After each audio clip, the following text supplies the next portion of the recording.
Welcome to Local SEO in 10. This is your go-to podcast for answers about how you can grow your local business online, easily and quickly.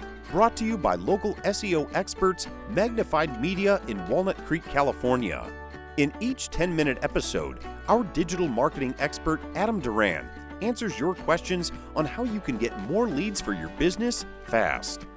Remember, if you're not taking care of this part of your business right now, you can bet your competitors are. And now, here's our host with the questions, Jamie Duran, and our expert with the answers, Adam Duran. Hello, Adam. Hey, Jamie. All right. How's your week going? Going good, as always. Woo! I don't know about always. Most of the time.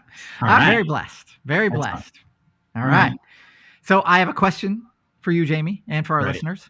All right. And besides money, what does Google really want from your business? Attention. Yeah. Okay. I'll give you that one. Actually, what Google wants from your business, it's not just content or keywords, it's trust. Google wants to see that your business is trusted. So when it's building, that search engine is building its list of search results, it only wants to focus on the most trusted answers to those searches.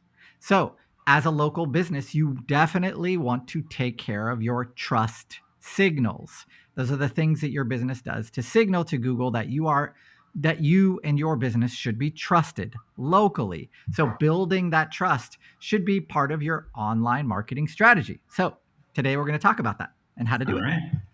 Sound good? Ready. All right. So there's 5 things that you definitely need to do. And this is what we do as well for our clients. So it's tried, trusted, and the results are tremendous, especially if you do them correctly. All right. Not in this order, but definitely do at least, these are the minimum that you should be doing to build the trust in your business. Okay. Yep. All right. So we're going to go through stuff that you can control. So that is number 1, you're going to have to create separate service pages on your website. So you just don't have one page that lists all your services. Each one of your services has to have its own page. Make sense? Yes. Yeah. Why do you think that makes sense, Jamie? Makes it easy for Google to find it. Yeah. It makes it easy for Google to find and categorize your business as a business that offers these big services. It's a signal to Google that those service pages are the pillars of your business, how you help and serve people. So having separate service pages for every one of your services is vital to allowing or to have Google understand what you do. And that is super important because if your competition only has a page which just lists their services and you have taken the time, effort, and energy to create separate ones for each one of your services, that's an easy way to outrank them, especially in trust. Okay. Yep. When you're creating those pages, you can definitely take a listen to our podcast. I've done podcasts on how to create those pages, and definitely go back and listen to them. I'll link them in the show notes too. Okay. Yep. Next, you have your Google business profile. That's your Google listing with the stars next to your name. Make sure Jamie's favorite things are taken care of. That's your NAP. Your name, address, and phone number. Definitely your hours. Everything, as much information that you can put into that Google business profile is what you want to do.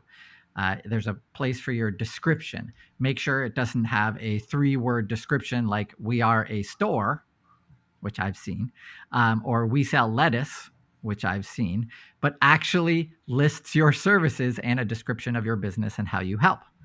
Okay? Yep. All right, so that's number 2. You want to maximize that Google business profile, add photos, like I said, with your description, keywords, basically every field that you see when you open that up as the owner of that Google business profile, you want to fill out.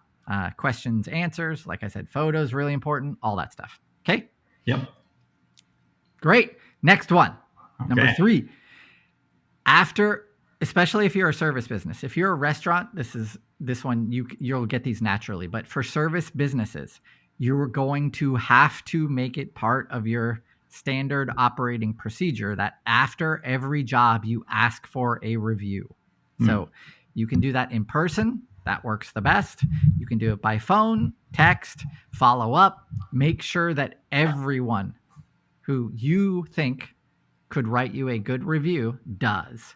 And that means not just on Google, of course. We want to start with Google, but everywhere else that they can write a review for you, if they can copy and paste it over into Facebook, into Yelp, those are all really beneficial. Nextdoor, these are all great places where when you have reviews on all of those platforms, they're trust signals. And that is super important for your business and super important for your ranking, your visibility, and to outrank your competition. So make sure, another great tip is when they are writing that review that you ask them, guide them, what service did you perform for them? What city do they live in? Who they worked for, who they worked with, who they worked with in your business. Any kind of detailed information, if they can add a photo or video, that's also really powerful. So, and that'll help make that review way more powerful in your local area as well. Okay. Sounds good. Yep. Question so far? So lots of times now, whenever you get a service, like you go to the car wash, they're sending you a survey. And a lot of times the survey now has an embedded, hey, do you want to, if you had a good experience, you want to just post this on our Google review. What are your thoughts on that? So I'm kind of split with these ones. So from the business's point of view, you can, especially if they're in a competitive sector, dental offices are really very focused on this as well. They need reviews to outrank their competition. And so they have these automated systems. So you take a step outside the dental office and your phone goes bing, bing, bing, right. bing, bing, exactly. bing, bing, bing, bing. And then it says, hey, can you do a survey? And then, if you give them a 4 out of 5 or a 5 out of 5, then it's like, hey, how about we move this over to Google so you can write your thoughts there? So from a business owner's point of view, I totally understand it because you really want to get those reviews. In my experience, those review generating systems, you get about 5% of the people who write a review. So that means 95% of the people see those and say either, nah, I'm good, or stop annoying me. Yeah. And when we have used these with our clients, they have all ended with the owner calling me and saying, turn these off. All I'm getting are calls from people who are saying they're annoyed by these. Yep. And of course, when we introduce these systems, I say exactly what I just said right now, is that 95% of the time people are not going to do it. And then 5% they will, which is great. But understand it's a game of numbers, and you will have people who have free time but don't read the stop part of that text, which says if you want to opt out of this, press stop. Instead of that, they call the owner directly, or they'll call and berate the staff, whatever. So that is, as an owner, you want to realize that if you're going to use these, you're going to get people who the opposite, like they hate these and they are vehement in their hate, and so they can backfire. So what I always recommend is the personal approach. That means, if you're a dental office, having one of your staff call these people once you've finished a project with them or a service for them, then you're actually talking to a human, and that human is walking that customer through the process while they do it. This is the best way that I found to make this happen. And then let them know, you should know, not everybody's going to do this, right? Yep. But the percentages are much higher if you have an actual person actually doing this, working with them. Thank you. Yep. All right. Last one. And this is one that I don't think most people know, and that is getting a press release out. So a press release, when written properly, will include the keywords that you want to be found for. So pick a service from your service page, from your service pages. Pick one of those services.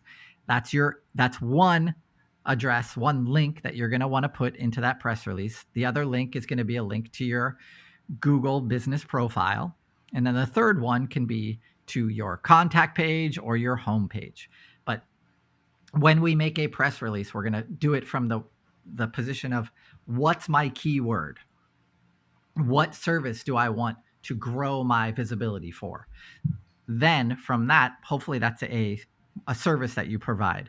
So then that is, you take that keyword, whatever the name of that service is, and then the URL, the website address for that service page, that's going to be the link. And that's what you're going to build your press release around.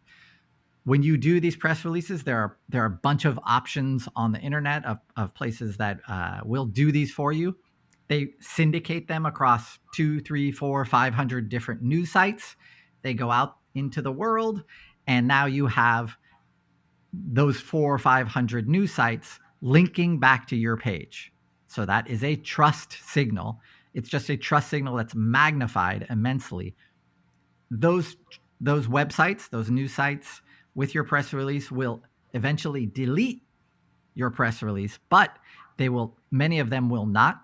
And so they will also grow, they're called backlinks, to your website and to those service pages. It'll grow them naturally, and hence they will build trust in Google's eyes for your business. So definitely making a press release for your business and getting it out there is really important. Got it. Okay. That's it. That's all I got. Those are the 5 things. So Google's going to reward businesses that send these consistent, relevant, and locally focused trust signals out into the world. So what you can control, your website, your Google business profile, your blog, that kind of stuff. Let me see if I got your blog in there. Yeah. Your service pages, all the things that you can control, you definitely want to do so. And you definitely want to do them consistently. So that way it's consistently building those trust signals. When you do these things, you will outrank your competition because most likely they are not doing it. That's why you listen. That's why you listen to this one, Jamie. Okay. Is that all you got? That's all I got. Are you sure?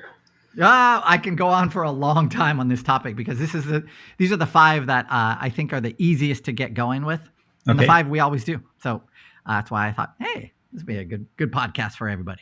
All right. Well, thank you very much, Adam. That'll wrap it up there. If you enjoyed this podcast, please feel free to share it out to any other business owner or networking group, any referral team or chamber of commerce, because chances are there's business owners there that are struggling with their website and getting more and the most out of their internet investment and getting their exposure and reviews and getting more clients to their business. And if you also enjoyed this podcast, give us 5 stars wherever you are listening to it. Gives us a thumbs up. That also increases our ranking in the podcast world. And also, if you can leave us a short review, a few words goes a long way. And if you, with this topic or any of the other topics, go to our website, magnifiedmedia.net, click on the podcast button, enter any of the search terms like NAP, and chances are there's 100, maybe 3 or 4 podcasts that discuss the name, address, phone number term, or any of the other terms that come up in local SEO. If nothing comes up, go to our Facebook or LinkedIn page, send us a message there, local SEO in 10, and we'll be sure to cover that in an upcoming podcast. Thanks very much, Adam, and thanks very much for listening. That's all for now. Thanks for listening to this episode of Local SEO in 10 with Google local marketing expert Adam Duran. Join us each week for answers to your questions on how to best harness the power of the internet to grow your business. Speaking of questions, got some?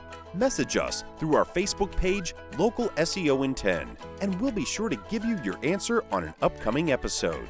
This episode of Local SEO in 10 is brought to you by Magnified Media, the leading online marketing agency in Northern California, who invite you to grow your business by magnifying your online visibility and credibility. Visit them on the web at www.magnifiedmedia.com. Magnify your business magnify your profits.